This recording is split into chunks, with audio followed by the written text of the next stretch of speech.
વલ્લભના સેવક જે અષ્ટસખા, એમાં સૌ પ્રથમ સુરદાસજીની કથા તો આજે જ સાંભળી, એટલે એમાં કંઈ બીજું વિશેષ કહેવાનું નથી.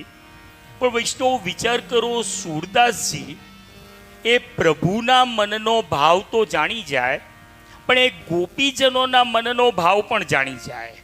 પેલો પ્રસંગ તો તમે બધા જાણો છો કે બાળકોએ સુરદાસજીની પરીક્ષા કરવા માટે જ્યારે વસ્ત્ર ધરાવ્યા વગર પ્રભુને પધરાવ્યા હતા અને સુરદાસજીએ પદ ગાયું, દેખોરી હરિ આજ નંગમ નંગા, એટલે પ્રભુના મનની વાત એ તો સુરદાસજી જાણી જાય. પણ વૈષ્ણવો જ્યારે સારસ્વત કલ્પમાં ભગવાન પોતે પ્રગટ થયા, હવે ગોપીજનો એ લાલનને આશીષ આપવા માટે ગયા. વૈષ્ણવો તમે બધા સારી રીતે જાણો છો કે આ ગોપીજનોનું સ્વરૂપ શું છે. આ ગોપીજનો એ કોઈ સામાન્ય અહિરાણી સ્ત્રીઓ નથી, સામાન્ય ગોવાલણો નથી. આ ગોપીજનો એ તો શ્રુતિનું સ્વરૂપ છે. હવે વૈષ્ણવ વિચાર કરો, વેદની શ્રુતિ એને ખબર નહીં હોય કે આ બાળક કોણ છે. અત્યારે ભલે બાલ અવસ્થામાં બિરાજે, પણ એ તો એ જ પૂર્ણ પુરુષોત્તમ, એ જ પૂર્ણ બ્રહ્મ કે જેના અમે નિત્ય ગુણગાન ગાઈએ છીએ. હવે શ્રુતિ રૂપા ગોપીજનોએ મનમાં વિચાર કર્યો, એટલે આ જેના અમે ગુણગાન નિત્ય ગાઈએ એને આશીષ, એને આશીર્વાદ કેવી રીતે અપાય? અત્યારે તો પ્રભુ લીલા જેવી કરી રહ્યા છે કે નાના બાલ સ્વરૂપે પધાર્યા તો એમને આશીષ તો આપવા પડે. હવે વૈષ્ણવો તમે જુઓ, આશીષ આપવાના છે પણ એને આશીર્વાદની રીતે નથી આપવાના, તો ગોપીજનોએ શું કર્યું હશે? સુરદાસજી ગોપીજનોના મનનો ભાવ આપણને બતાવે કે એ સમયે ગોપીજનો પ્રભુની પાસે પહોંચ્યા અને ગોપીજનોએ શું કર્યું. પદની અંદર સાંભળો સુરદાસજીનું પદ. ચિરજીઓ ગોપાલ રાની તેરો, ચિરજીઓ ગોપાલ, ચિરજીઓ ગોપાલ રાની તેરો, ચિરજીઓ ગોપાલ. બેગી બઢે બલ હોય બિરધ લટ, મારી મનોહર બાલ રાની તેરો, ચિરજીઓ ગોપાલ. सूर की तो जिय सुख पावत है, सूर की तो जिय सुख पावत है, देखत श्याम तमाल. रजया रज लागो मेरी अखियन, रोग दोष जऊँ जाल रानी तेरो, चिरजियो गोपाल, चिरजियो गोपाल रानी तेरो, चिरजियो गोपाल. તો સુરદાસજી અહીંયા अजयानंद भयो हेरी हे हो, आज नंद राज, आज नंद राज के, आज ब्रज राज के, अजयानंद भयो हेरी हे नंद राज. नाचत गोपी करत कुलाहल, मंगल चार ढयो हेरी है आज नंद राज. चहूँ वेद ध्वनि करत महामुनि, चहूँ वेद ध्वनि करत महामुनि, पंच शब्द ढम ढोल, परमानंद बढ़ो गोकुल में, परमानंद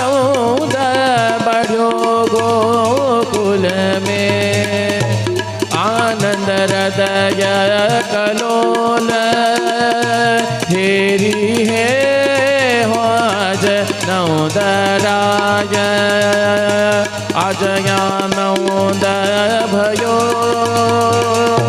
ફેરી હે હો આજ નૌદરાય. શ્રી મહાપ્રભુજીના અષ્ટસખામાંના ત્રીજા સેવક, હમણાં જ જેનો વાર્તાનો આનંદ આપણે લીધો, કૃષ્ણદાસ સંયોગ નહીં, સંયોગ કરતા વિપ્રયોગને વધારે વિશેષ ફલ માનવામાં આવ્યું. શ્રી ગુસાઈજીએ વિપ્રયોગનો આનંદ 6 મહિના લેવો હતો એટલે કૃષ્ણદાસ અધિકારીજીને પોતે માધ્યમ બનાવ્યા. ચંદ્ર સરોવર પર વિપ્રયોગના શ્રી ગુસાઈજીના બેઠકજીના આપણને દર્શન થાય. નવ વિજ્ઞપ્તિ શ્રી ગુસાઈજીએ ત્યાં પ્રગટ કરી અને કૃષ્ણદાસજી, જેમણે શ્રી ગુસાઈજીને સેવામાંથી દૂર કર્યા હતા અને જ્યારે સાચી પરિસ્થિતિ બહાર આવી, બિરબલ દ્વારા કૃષ્ણદાસ અધિકારી અકબરને વાત કરવામાં આવી અને કૃષ્ણદાસ અધિકારીજીને જ્યાં કારાગૃહમાં મૂકવામાં આવ્યા. શ્રી ગુસાઈજી પોતે ચંદ્ર સરોવરથી જ્યારે શ્રીજી મંદિરમાં પધાર્યા અને જેવા સેવામાં પહોંચવા જાય અને પહેલો પ્રશ્ન શ્રી ગુસાઈજીએ કર્યો કે મારો કૃષ્ણદાસ ક્યાં છે? અને કહ્યું કે કૃષ્ણદાસ તો કારાગૃહમાં. તરત શ્રી ગુસાઈજીએ આજ્ઞા કરી, જ્યાં સુધી કૃષ્ણદાસ અધિકારી મારી સામે નહીં આવે ત્યાં સુધી હું અન્ન જળનો ત્યાગ કરું છું. તરત જ કૃષ્ણદાસ અધિકારીજી એમને શ્રી ગુસાઈજીની સન્મુખ બોલાવવામાં આવ્યા અને આ આખી વાત કૃષ્ણદાસ અધિકારીજીએ જ્યાં જાણીને, ઓહો, મેં આટલો મોટો અપરાધ કર્યો અને મારા પર આટલી મોટી કૃપા એ કોણ કરી શકે? અરે એ તો જે પરમ કૃપાલ હોય એ જ મારા પર આટલી કૃપા કરી શકે. કૃષ્ણદાસજીના મુખમાંથી પદ સરી પડ્યું, પરમ કૃપાલુ શ્રી વલ્લભનોદન કરત કૃપાની જ હસ્તદ માથે. પરમ કૃપાલુ શ્રી વલ્લભનોદન કરત કૃપાની જ હસ્તદ માથે. જે જન શરણ આય અનુસરહી, જે જન શરણ આય અનુસરહી, ગ્રહી સોપત શ્રી ગોવર્ધન નાથ. કરત કૃપાની જ હસ્તદ માથે. પરમ ઉદાર ચતુર ચિંતામણી, રાખત ભવધારા જાત. ભજ કૃષ્ણદાસ કાજ સબ સરગી, ભજ કૃષ્ણદાસ કાજ સબ સરગી. જો જાને શ્રી વિઠ્ઠલ નાથ, પરમ કૃપાલુ શ્રી વલ્લભ નોદન કરત કૃપાની જ હસ્તદ માથે. અને અષ્ટસખામાંના ચોથા શ્રી મહાપ્રભુજીના સેવક, પ્રભુજીના 4 સેવકો, એમને દંડવત કરીએ. અને હવે શ્રી ગુસાઈજીના સેવકો, એમાં સૌ પ્રથમ ખોટું શ્રીફળ અને ખોટો રૂપિયો પરીક્ષા કરવા માટે તો ગયા, પણ જેવા પૂર્ણ પુરુષોત્તમ સ્વરૂપે શ્રી ગુસાઈજીના દર્શન કર્યા ને, અને તરત જ આ પુરુષોત્તમ સ્વરૂપની સામે ચિત્ત સ્વામીનું મસ્ત. અષ્ટસખામાંના શ્રી ગુસાઈજીના બીજા સેવક, અરે ભાઈ, આજે શ્રી ગોવર્ધનધર પ્રભુ પોતાની લીલામાં કુંભનદાસજીને સાથે લઈ ગયા. હવે એક ગોપીજનનું ઘરમાં કોઈ હતું નહીં, શિકામાં માખણના માટલા એ મૂકેલા જ્યાં જોયા. તમે જુઓ, આપણે લીલાના દર્શન એ એક જ બુદ્ધિ, એક જ ભાવથી કરીએ, પણ આ અષ્ટસખા તો લીલાના દર્શન કરતા, ચલો આપણે બધા શું કહીએ ઇન્દ્રનો કોપ થયો ને અતિવૃષ્ટિ થઈને 7 વર્ષના પ્રભુ એમણે 7 દિવસ સુધી શ્રી ગિરિરાજજીને ઊંચક્યા. હવે હું તમને એમ કહું કે લોજિકલી જો જરા વિચાર તમે કરો ને, આપણે પરમ દિવસે જોયું કે શ્રી ગિરિરાજજીનું એક સ્વરૂપ એ હરિદાસ વર્યનું છે. હરિદાસ વર્ય એટલે શ્રી ગિરિરાજજી તો પ્રભુના પરમ ભક્ત છે. હવે પરમ ભક્ત જે હોય એ સ્વામીને પોતાનું વજન ઊંચકાવવાનો શ્રમ એ કોઈ દિવસ આપે ખરા? 7 દિવસ સુધી શ્રી ગિરિરાજજી પોતાનું વજન ઊંચકાવવાનો શ્રમ એ શ્રીજી બાબાને આપે ખરા? નંદદાસજી અહીંયા દર્શન કરાવે કે ના ખરેખર લીલા શું થઈ હતી. અરે ભાઈ, જ્યારે ગિરિરાજજી પ્રભુએ પધરાવ્યા ને, ચતુર્ભુજ સ્વરૂપ પ્રભુએ ધારણ કર્યું. શ્રી ગોકુલનાથજીનું સ્વરૂપ જે અત્યારે ગોકુલમાં બિરાજે છે. 2 શ્રીયસ્તથી પ્રભુ વેણુ વાદન કરે. એક શ્રીયસ્તથી ગિરિરાજજી ધારણ કર્યા, એક શ્રીયસ્તમાં શંખ. અરે આપણે એમ કહીએ કે પ્રભુએ 7 દિવસ ગિરિરાજજી ઊંચક્યા, પણ નંદદાસજી તો એમ દર્શન કરાવે કે કાન કુંવર કે કર પલ્લવ પર માનો ગોવર્ધન નૃત્ય કરે. અને આ પ્રભુ વેણુનો નાદ કરતા જાય અને એના નાદ પર, એના તાલ પર ગિરિરાજ પ્રભુ પોતે હવામાં અદ્ધર નૃત્ય કરતા જાય. અને ત્યાં સુધી કે પેલી વાદળની ભયંકર ગડગડાટી જે વ્રજવાસીઓને ગભરાવી રહી હતી, વીજળીના ભયંકર ચમકારા જે વ્રજવાસીઓની આંખો ચોંધતા હતા, અત્યારે સ્થિતિ શું થઈ? અરે ભાઈ, એ જ વાદળની ગડગડાટી આ વેણુનાદમાં મૃદંગના થાપ પુરાવી રહી છે. પેલા વીજળીના ભયંકર કડાકા એ અત્યારે લાઇટિંગ ઇફેક્ટ આપી રહ્યા છે. હવે આવી લીલાના દર્શન બીજું કોણ કરાવે? આ નંદદાસજી એ આપણને આ લીલાના દર્શન કરાવે. કાન્હ કુંવર કે કર પલ્લવ પર, કાન્હ કુંવર કે કર પલ્લવ પર, માનો ગોવર્ધન નૃત્ય કરે. જો જો તાન ઉઠત મુરલી में, जो जो तान उठत मुरली में, त्यों त्यों लालन अधर धरे. मानो गोवर्धन नृत्य करे. देतयसी सकल गोपी जन, बरखा को जल अमित झरे. देतयसी सकल गोपी जन, बरखा को जल अमित झरे. यह अद्भुत अवसर गिरिधर को नंददास के दुख हरे. मानो गोवर्धन नृत्य करे. कान कुंवर के कर पल्लव पर, मानो गोवर्धन नृत्य करे. અને વૈષ્ણવો, અષ્ટસખામાં જેનો આપણે વિષ્ણુ સ્મરણમ પાદ સેવનમ અર્ચનમ વંદનમ દાસ્યમ સખ્યમ આત્મનિવેદનમ, ત્યાં એમ કહ્યું કે આગળની જે 9 ભક્તિમાંની 7 ભક્તિ છે ને, એ જીવ સાધ્ય, અને અંતિમ 2 ભક્તિ સખ્ય અને આત્મનિવેદન એ ભગવત સાધ્ય.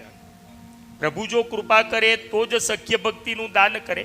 અને સખ્ય ભક્તિમાં જો કોઈનું દ્રષ્ટાંત આપવું હોય તો એક કુંભનદાસજી અને બીજા અત્યારે જેનો ઉલ્લેખ આપણે કરી રહ્યા છીએ ગોવિંદ સ્વામી. શ્રી ગુસાઈજી પોતે શ્રીમદ ગોકુલમાં નવનીત પ્રિયાજીની સેવા કરે અને જતીપુરામાં એટલે કે ગોપાલપુરમાં આવી અને પોતે શ્રી ગોવર્ધનધરની સેવા કરે. ક્રમ એવો કે રાજભોગ સુધીની નવનીતયાજીની સેવા શ્રીમદ ગોકુલમાં શ્રી ગોસાઈજી પોતે સંપન્ન કરે. અને પછી પેલો ઘોડો, આપણે આ જોયું ને વલ્લભાખ્યાનમાં, પેલો તેજીલો ઘોડો, એના પર સવાર થઈ અને પોતે ગોપાલપુર પધારે અને ઉત્થાપનથી પ્રારંભ કરી અને શયન સુધીની સેવા એ શ્રી ગોવર્ધનધર પ્રભુની કરે. ચલો હવે શયન, હવે પ્રભુને પોઢાડવાના છે અને હવે શ્રી ગુસાઈજીએ ગોકુલ પાછા આવવાનું છે.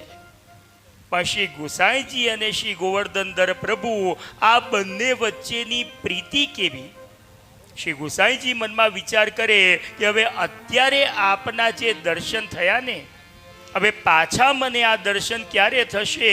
છેક આવતીકાલે બપોરે જ્યારે હું પાછો આવીશ ત્યારે મને દર્શન થશે.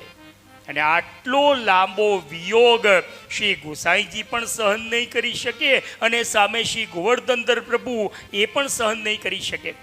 એટલે વૈષ્ણવો, તમે જુઓ, આ પદની અંદર બતાવ્યું કે શ્રી ગુસાઈજી શું કરે. પહેલાં તો આજ્ઞા માંગીને પછી પાછલા ચરણારવિંદથી ઊંધા પોતે પાછળ જતા જાય. અને કઈ રીતે આ પદ ગોવિંદ સ્વામી બતાવે કે શ્રી ગુસાઈજી એ કેવી રીતે શ્રી ગોવર્ધનનાથજીની વિદાય લઈ રહ્યા છે. આ બંને વચ્ચે પરસ્પર કઈ કક્ષાની પ્રીત ગોવિંદ સ્વામી સમજાવે.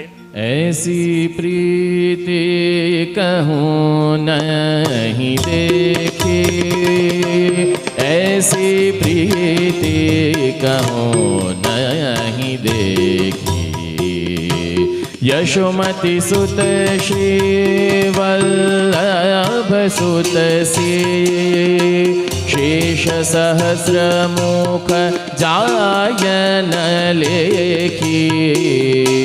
ऐसी प्रीति कहूँ नहीं देखी. आज्ञा मांग चले श्री गोकुल, फिर झांक झरोखन पेखी. सुनियत कथा जातक जलद की, कमुदिनी 14 चकोर विषेकी. ऐसी प्रीति कहूँ नहीं देखी. जिनको कियो सबे जिय भावत, करत सिंगार विचित्र विसेकी. जिनको कियो सबे जिय भावत, करत सिंगार विचित्र विसेकी. गोविंद गोवर्धन पे मांगत, गोविंद गोवर्धन पे मांगत. बिछुरो पल छीन आँखन मेखी. ऐसी प्रीति कहूँ नहीं देखी. ऐसी प्रीति कहूँ नहीं देखी. ऐसी प्रीति, ऐसी प्रीति, ऐसी प्रीति कहूँ नहीं देखी. श्री गोवर्धननाथ की जय. તો આ મસ્ત સખા વૈષ્ણવ એને